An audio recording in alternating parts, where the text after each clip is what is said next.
Hello students, good morning. Welcome to your new lecture of construction equipment and automation. तो last lecture में हमने देखा था unit number 2 आपका ऑटोमेशन इन कंस्ट्रक्शन इंडस्ट्री। तो वही यूनिट हम आज कंटिन्यू करेंगे। लास्ट टाइम हमने देखा था कि कंस्ट्रक्शन इंडस्ट्रीज में कौन कौन सी जगह पे ऑटोमेशन है उसका यूज़ हो रहा है अभी। ओके, और कुछ इक्विपमेंट्स भी हमने देखे थे, जैसे ब्रिक लेइंग का मशीन देखा था। उसके बाद एक हमने क्रेन भी देखी थी जो कि बहुत ज़्यादा ऊंचाई पे या तो बहुत ज़्यादा डेप्थ पे आपको काम आ सकती है। तो ये जो है इक्विपमेंट वो ऑटोमेशन के लिए यूज़ होते थे। अब हम एक नया इंडस्ट्री देखेंगे, जैसे कि आपको पता है कि हमारा कंस्ट्रक्शन इंडस्ट्रीज है वो बहुत हिस्सों में बांटा हुआ है, जैसे कि रेसिडेंशियल बिल्डिंग, कॉमर्शियल कॉम्प्लेक्सेस, उसके बाद जो है वो रिक्रिएशनल जो बिल्डिंग्स होते हैं वो, उसके बाद ट्रांसपोर्ट सेक्टर भी सिविल इंजीनियरिंग में आता है, कंस्ट्रक्शन इंडस्ट्रीज में आता है। ट्रांसपोर्ट में भी जो रोड का आता है वो हाईवे डिपार्टमेंट आता है। तो हाईवे के कंस्ट्रक्शन में कौन कौन सा ऑटोमेशन जो है वो अपग्रेड हुआ है लास्ट फ्यू ईयर्स पे, वो हम देखेंगे आज के लेक्चर में। तो स्टार्ट करते हैं आज का टॉपिक, ऑटोमेशन इन हाईवे कंस्ट्रक्शन। ओके, तो हाईवे कंस्ट्रक्शन में कौन कौन से ऑटोमेशन हुए हैं और कैसे वो इम्प्लीमेंट हो रहे हैं वो हम ये टॉपिक पे देखेंगे। This study represent presents result of a study to address gaps identified for implementation of automation technology in highway project development through construction। Okay, तो ये जो स्टडी है उसमें हम ये पढ़ेंगे कि ऑटोमेशन टेक्नोलॉजी के इम्प्लीमेंटेशन में कौन कौन से गैप कंस्ट्रक्शन इंडस्ट्रीज में है। In addition, it presents guidance to assist state transportation departments in determining how to implement and use automation to improve accelerated project delivery। Okay, तो इसका हम गाइडेंस भी देखेंगे कि स्टेट ट्रांसपोर्टेशन जो है वो कैसे इम्प्लीमेंट करता है उनके डिपार्टमेंट में, और उसका जो ऑटोमेशन है उसका यूज़ कैसे कर सकता है, उसे इम्प्रूव कैसे कर सकता है। The study involve collecting, organising and analysing data from various state transportation departments. Okay, यानी बहुत सारी जगहों से डेटा कलेक्ट करना पड़ता है, ऑर्गेनाइज करना पड़ता है और उसे एनालाइज भी करना पड़ता है। This effort focus on 5 key technologies areas, taking into consideration that to fully implement automation during the construction phase of a highway project, technologies यानी कि systems, components, processes and software would be implemented before construction during the planning, surveying and design phases। यानी कि 5 जो की technology है, 5 जो की technologies area है उसमें फुल्ली इम्प्लीमेंटेशन ऑटोमेशन का करना चाहिए during construction phase of a highway project technologies. Okay, अब ये जो टेक्नोलॉजी है वो कौन कौन सी है, तो ट्रांसपोर्ट के लिए जो सिस्टम्स होती है वो, उसके कंपोनेंट्स, वो कंपोनेंट्स की प्रोसेसेस और वो प्रोसेस के लिए सॉफ्टवेयर। तो ये 4 अगर हम टेक्नोलॉजी जो है वो इम्प्लीमेंट कर दे कोई भी सेक्टर में, जैसे कि हाईवे सेक्टर में, तो पूरा हाईवे जो प्रोजेक्ट है उसका ऑटोमेशन जो है वो हो सकता है। दिस की technologies are included following.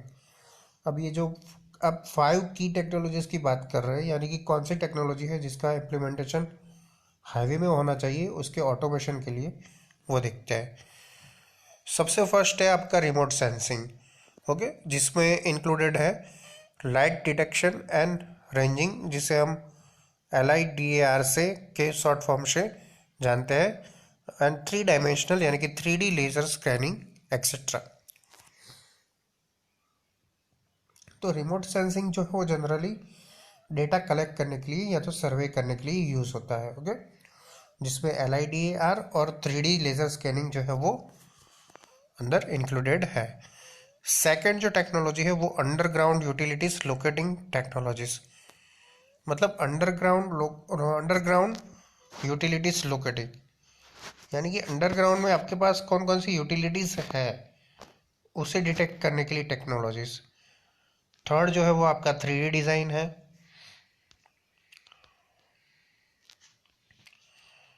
Fourth जो है वो मशीन कंट्रोल एंड ऑटोमेशन और ऑटोमेटेड मशीन गाइडेंस, यानी कि AMG। Okay, automated machine guidance. A stands for automated, M for machine and G for guidance. तो ये आपकी,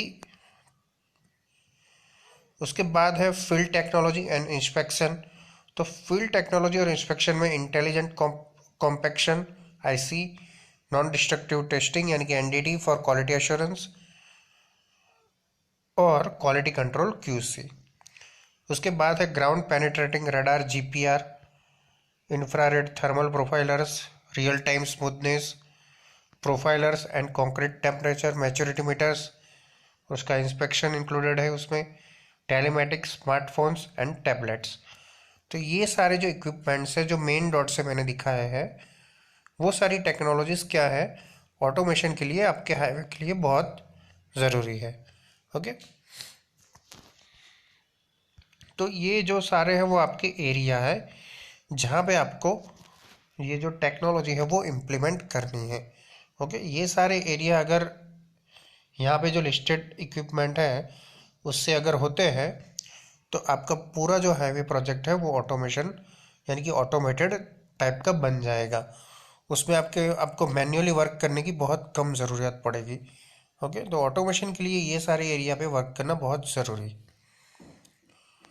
उसमें से फर्स्ट जो है वो हम देखते हैं रिमोट सेंसिंग, जिसमें LIDAR and 3D laser scanning included है। तो अब ये रिमोट सेंसिंग क्या है वो देखते हैं, उसके बाद LIDAR और 3D लेज़र स्कैनिंग क्या है वो देखते हैं। तो in this report the term remote sensing is used to describe 3D remote data acquisition using technologies such as LIDAR and other 3D imaging devices। Okay, यानी कि रिमोट डेटा जो हमारे पास, रिमोट डेटा यानी कौन सा डेटा, जो data हमारे पास नहीं है, हमारी आंखों के सामने नहीं है। ओके, जिसे हम रिकॉर्ड नहीं कर सकते, जिसे हम कवर नहीं कर सकते। तो ऐसे डेटा का एक्विजिशन करने के लिए, यानी कि ऐसा ऐसा डेटा को मतलब निकालने के लिए हमें रिमोट सेंसिंग टेक्नोलॉजी का यूज़ करना चाहिए। और उसमें भी LIDAR and 3D laser scanning जो है, यानी कि 3D इमेजिंग डिवाइसेस, उससे जो डेटा हमारे पास नहीं है, जो डेटा हमारे लिए रिमोट डेटा है, उसे भी हम ले सकते हैं easily. Other remote sensing technologies include GPR, road profiler scanners and other sensors, यानी कि साइन रिफ्लेक्टिविटी। तो मतलब ये सारी दूसरी टेक्नोलॉजी है, जैसे कि GPR है, रोड प्रोफाइलर्स है, स्कैनर्स हुआ। तो ये सारी टेक्नोलॉजी है आपके रिमोट वाले डेटा को लेने के लिए। The accuracy and precision have varied among this different technologies. Accuracy और प्रिसीजन है जो हर एक मेथड का अलग अलग होता है, वो आपको पता ही है कि मतलब एक मेथड से आप जाओ और उससे अच्छा कर दूसरी मेथड से जाओ तो उससे थोड़ा फ़र्क भी पड़ता है। और कई बार वो दूसरी मेथड होती है वो पहले से थोड़ी कम भी मतलब बेनिफिट वाली हो सकती है। तो एक्यूरेसी और प्रिसीजन सभी मेथड्स का डिफरेंट डिफरेंट होता है। For example, 3D laser scanners could measure millions of data points per second and generate a very detail point cloud data set. यानी कि जो 3D लेजर स्कैनर होता है वो जो डेटा है उसे मतलब मिलियंस ऑफ डेटा पॉइंट्स में मेज़र करता है पर second. Okay, and generate a very detail point cloud data set, और एक मतलब एक पूरा क्लाउड सेट डेटा सेट तैयार करता है जो मतलब आपका एरिया है उसके रिगार्डिंग। ओके, तो वो पॉइंट के डेटा सेट से क्या होता है कि आप जो एरिया का फिगर है वो बना सकते हो, और जो डेटा आपको मतलब आंखों से नहीं दिखाई देता वो पॉइंट मैच करके, या तो ये पॉइंट क्लाउड पॉइंट का यूज़ करके आप जो है वो बना सकते हो। तो ऐसे जो हो 3D लेजर स्कैनर्स जो है वो काम करते हैं। Benefits of this technology have begun with survey data collection, time and cost savings, followed by increased productivity throughout the entire project delivery process। तो ये टेक्नोलॉजी जो है 3D लेज़र स्कैनिंग या तो फिर रिमोट सेंसिंग LIDAR, उसके benefits क्या है, वो सर्वे डेटा कलेक्शन से स्टार्ट होते हैं। डेटा कलेक्शन अगर आपका इजी रहेगा तो उसमें क्या होगा, टाइम और कॉस्ट का सेविंग होगा। उसके साथ साथ क्या होगा, आपकी प्रोडक्टिविटी भी बढ़ेगी। देखो, आप जितना अच्छा डेटा कलेक्ट करोगे उसका बेनिफिट कहाँ पे होगा आपको, मतलब आपकी प्रोडक्टिविटी पे होगा। आपको जितना आप डेटा इकट्ठा करने में टाइम बर्बाद करोगे, या तो मतलब आपका नॉलेज लगाओगे, आपके सोर्सेज लगाओगे, उतना आपका प्रोजेक्ट एग्जीक्यूशन जो होगा वो इजी रहेगा। और ये जो पूरा एंटायर प्रोजेक्ट है वो डिलीवरी प्रोसेस तक पूरा इजी हो जाएगा। सीधी सी बात है, कोई भी मतलब ऑपरेशन या तो कोई भी प्रोजेक्ट को मतलब कंप्लीट करने के लिए हमें उसका पूरा डेटा होना चाहिए। और जो रिमोट सेंसिंग है यानी कि LiDAR और 3D स्कैनर्स है, वो डेटा एक्विजिशन के लिए सबसे बेस्ट मेथड है और ईजीएस्ट मेथड है।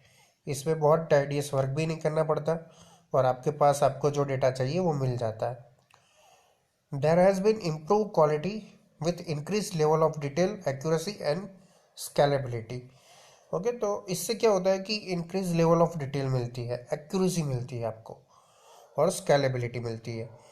यानी कि स्केलेबिलिटी यानी क्या कि कौन सी चीज़ कहाँ पे है, कितने डिस्टेंस पे है दूसरी चीज़ से, ये सारा आपको मतलब जो है वो एक स्केल पे मिल जाता है रिमोट सेंसिंग की वजह से, यानी कि 3D स्कैनर्स की वजह से, या तो फिर LiDAR की वजह से।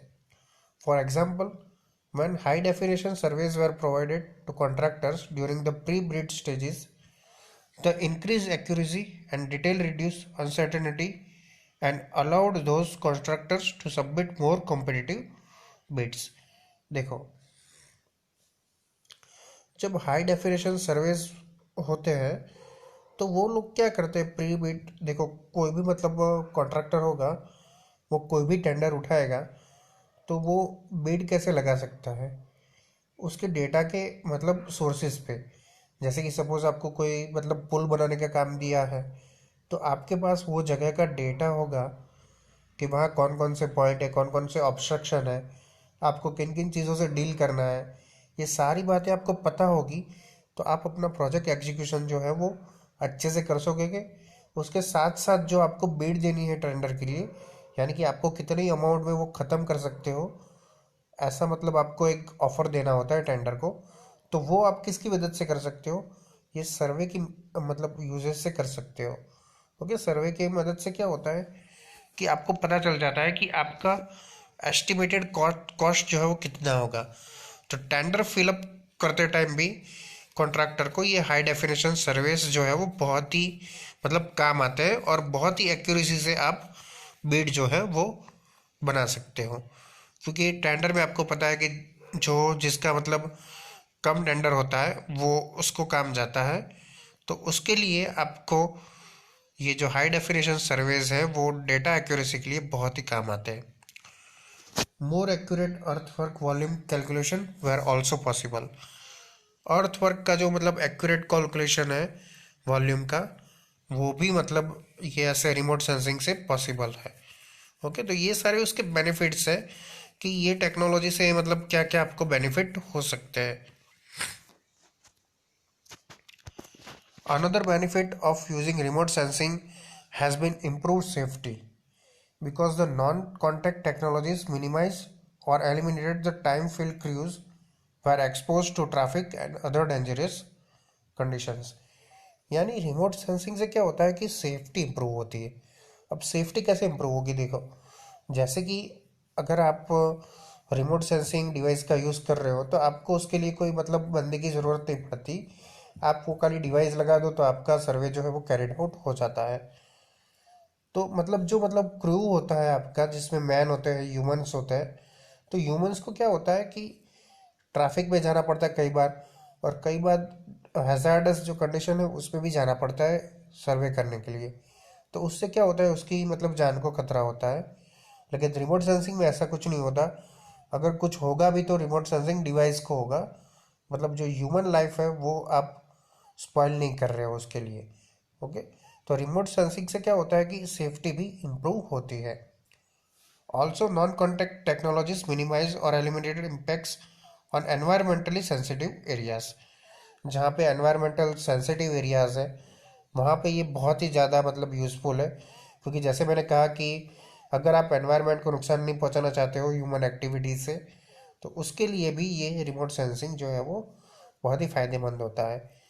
जैसे कि अभी आप देखो तो जो हमारा गिर का जो जंगल है वहाँ पे जो मतलब जो शेर है, जो लायंस है, उसे डिटेक्ट करने के लिए भी वो लोग जीपीएस और रिमोट सेंसिंग जैसे मतलब डिवाइसेस का यूज़ कर रहे हैं। ओके, क्योंकि वो लोग को पता है कि अगर इसमें उसको डिटेक्ट करने के लिए अगर हम ह्यूमंस का यूज़ करेंगे तो ह्यूमन की लाइफ भी जा सकती है, और ह्यूमन से जो मतलब लायंस है उनको भी मतलब एक जात का मतलब एक टाइप का डर रहता है। ओके, तो इसलिए ये एनवायरमेंटलिस्ट सेंसिटिव एरियाज में भी बहुत ही वर्कफुल है।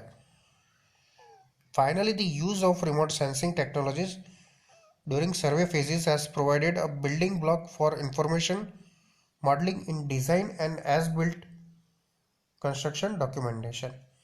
यानी कि रिमोट टेक्नोलॉजी से क्या होता है कि जो सर्वे फेजेस है उसमें वो एक बिल्डिंग ब्लॉक बनती है, यानी कि एक जो मेन ब्लॉक है वो बनने का काम करती है रिमोट सेंसिंग। उससे इंफॉर्मेशन भी निकल सकती है, डिज़ाइनिंग भी हो सकता है, और बिल्ड कंस्ट्रक्शन डॉक्यूमेंटेशन भी पूरा हो सकता है रिमोट सेंसिंग की वजह से।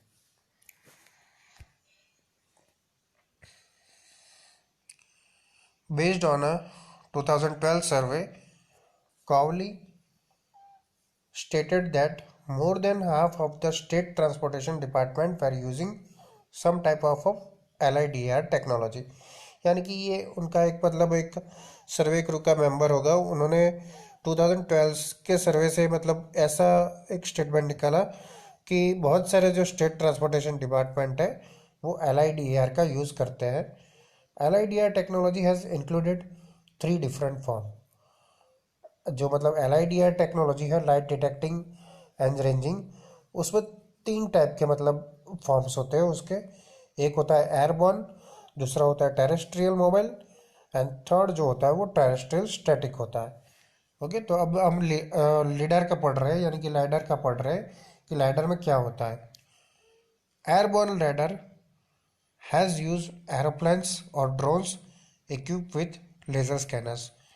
जो एयरबोर्न होता है वो एरोप्लेन्स में और ड्रोन्स में यूज़ होता है, जिसमें लेज़र स्कैनर्स होते हैं, जीपीएस डिवाइसेस होती है, एंड इंटरनल मेजरमेंट यूनिट्स होते हैं to enable accurate and detail capturing of 3D geometry of ground surfaces and objects via aerial surveys.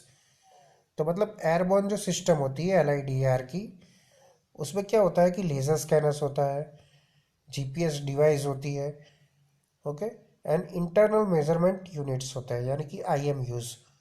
तो उससे क्या होता है कि एकदम एक्यूरेट और डिटेल कैप्चरिंग ऑफ जियोमेट्री होता है 3D तरीके से। Okay, the level of detail was able to enhance using a smaller beam width, multiple pulses in the air, and full waveform digitization। Okay, यानी जो होता है वो उसमें क्या होता है कि एक स्मॉलर बीम विड्थ होती है, multiple pulses in the air होते हैं, यानी कि एक मतलब कोई भी मतलब प्लेस हो उसे पॉइंट टू पॉइंट मेजर करने का काम ये डिवाइस करती है LIDAR। वो आपको मतलब स्कैनर से प्रोफाइल स्कैन करके भी देगी कि कैसी प्रोफाइल है वहाँ पे अर्थ की। जीपीएस डिवाइस से आपको एक परफेक्ट लोकेशन भी मिलेगी आपके सर्वे की। और इंटरनल मेजरमेंट्स यूनिट्स जो है उससे क्या होगा कि आपको मतलब एक्यूरेट डेटा मिलेगा कि वो जगह दूसरी जगह से कितनी दूर है, या तो आपके बेंचमार्क जो है वहाँ से कितनी अपर है या कितनी डाउन है। ये सारा एक्यूरेसी जो है वो आपको ये जो LIDAR है उससे मिल सकता है।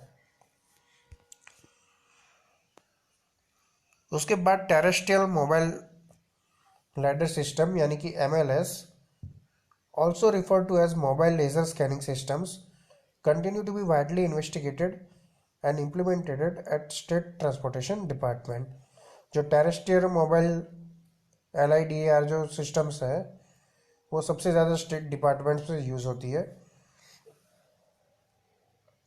For transportation applications, mobile systems have offered increased accuracy when compared with airborne systems and increased efficiency when compared with static systems। Okay, transportation के एप्लीकेशन के लिए जो मोबाइल सिस्टम्स है वो ज़्यादा इंक्रीज्ड एक्यूरेसी जो है वो प्रोवाइड करता है एयरबोर्न सिस्टम से ज़्यादा। ओके, क्योंकि जो हम ट्रांसपोर्ट मतलब हाईवे की बात कर रहे हैं हम, तो उसके लिए जो एयरबोर्न टेक्नोलॉजी है वो मतलब थोड़ा ऊपर से हो जाएगा सर्वे, तो उससे अच्छा अगर आप मोबाइल सिस्टम्स का यूज़ करो, मोबाइल सिस्टम्स LIDAR का यूज़ करो, टेरेस्ट्रियल मोबाइल का, तो वो आपके लिए बहुत अच्छा रहता है। Therefore there has been strong interest in MLS। Figure 3 shows an example of an MLS।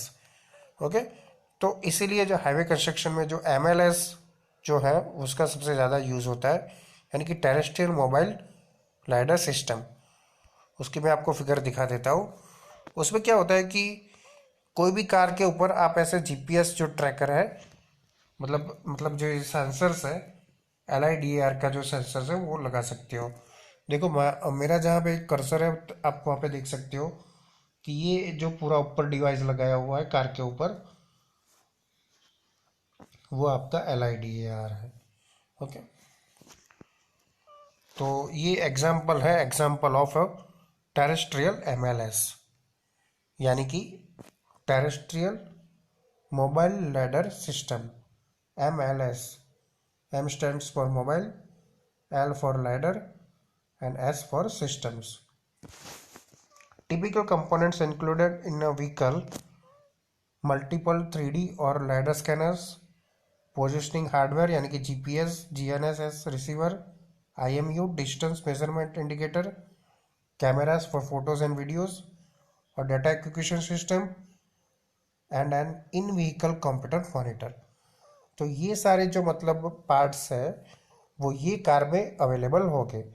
तो इतने पार्ट्स आपके कार में फिट होने चाहिए उसे एक LIDAR सिस्टम बनाने के लिए, यानी कि MLS यानी कि मोबाइल रेडर सिस्टम बनाने के लिए। ओके, जो मतलब प्रोफाइल स्कैन करने के लिए उसमें मल्टीपल 3D और लाइडर स्कैनर्स होते हैं। फिर जो मतलब आपका मैप जो है उसे कंफर्म करने के लिए पोजिशनिंग हार्डवेयर होता है, GPS और GNSS रिसीवर, IMU जो मेजरमेंट यूनिट्स होते हैं वो। उसके बाद फ़ोटो और वीडियो रिकॉर्ड करने के लिए कैमरास होने चाहिए, डेटा एक्विजिशन सिस्टम होनी चाहिए, डेटा सेव भी करना चाहिए, और इन व्हीकल कंप्यूटर मॉनिटर उसमें अवेलेबल होता है। तो ये सारे जो सिस्टम है वो ये कार में और साइड की जो कार पार्क है उसमें अवेलेबल है। ओके,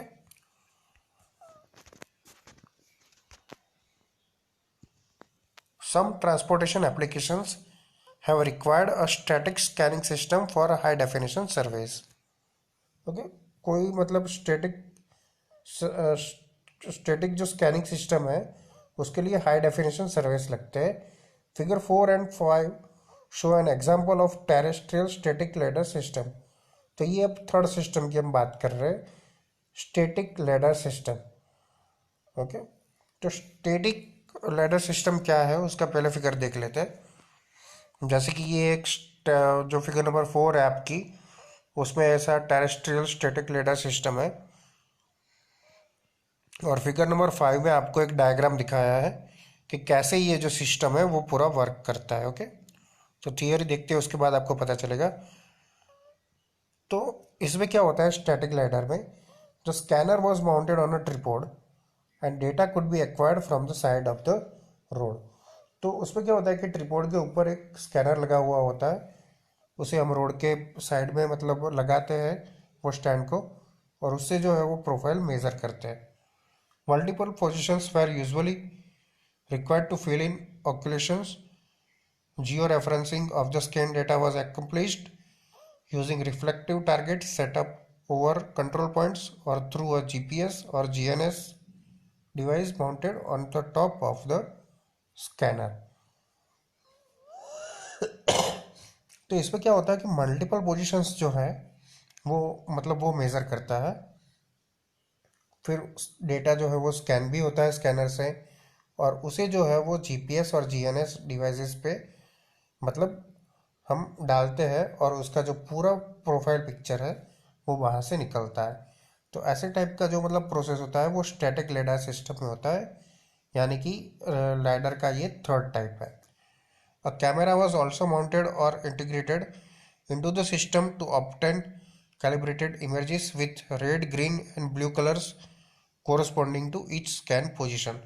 देखो इसमें स्कैन के हिसाब से, स्कैन की पोजीशन के हिसाब से, प्रोफाइल की मतलब वेरिएबिलिटी के हिसाब से कलर्स भी डिफरेंट डिफरेंट होते हैं, जैसे कि red colour, green colour and blue colour. और उसमें एक कैलिब्रेटेड इमेजेस भी मिलती है आपको, यानी कि वो मेजरमेंट यूनिट जो होता है वो उसके कैमरे के अंदर इंक्लूडेड होता है। ओके, तो ये स्टैटिक लैडर सिस्टम का पैटर्न है। आपको ये फिगर में एक स्टैटिक लैडर सिस्टम दिखाया है, और नीचे जो है वो आपको मतलब दिखाया है कि कौन कौन से एंगल पे वो मेजरमेंट करता है। जैसे कि एंगल 0 पे, angle 2, I2, I3, I4 and I5, ऐसे डिफरेंट डिफरेंट एंगल पे ये जो है वो मेजरमेंट करता है। Key products of laser scanning systems have included a geo referenced point cloud and the associated high resolution imagery which were used to produce computer aided design models and digital terrain models DTMs। Okay, तो मतलब जो हमने तीनों type की lidar system से जो मतलब scan किया है, उसमें क्या होता है कि एक जियो रेफरेंस पॉइंट क्लाउड होता है, यानी कि एक पॉइंट का क्लाउड होता है, यानी बहुत सारे पॉइंट्स उसमें होते हैं।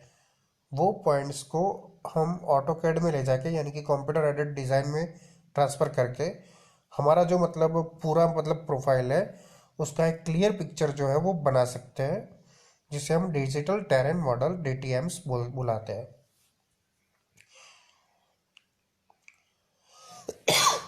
अब आपको ये जो फिगर है उस पर दिया गया है, a screenshot of laser scan point cloud from a terrestrial mobile laser scanning system is presented in figure 6।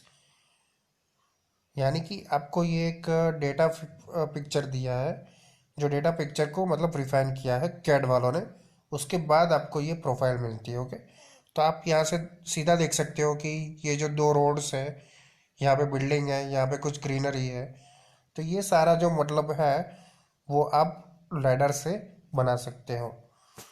Okay, तो इस टाइप से लैडर सिस्टम जो है वो पूरा काम करता है, और इस तरह से जो आपका रिमोट सेंसिंग है वो फिल आउट होता है। तो आज के लिए इतना रखते हैं स्टूडेंट्स। नेक्स्ट लेक्चर में देखेंगे कि और कौन कौन से ऑटोमेशन है जिसको हम हाईवे कंस्ट्रक्शन में यूज़ कर सकते हैं। Okay students, thank you for watching and keep watching for updating videos of construction equipment and automation. Thank you.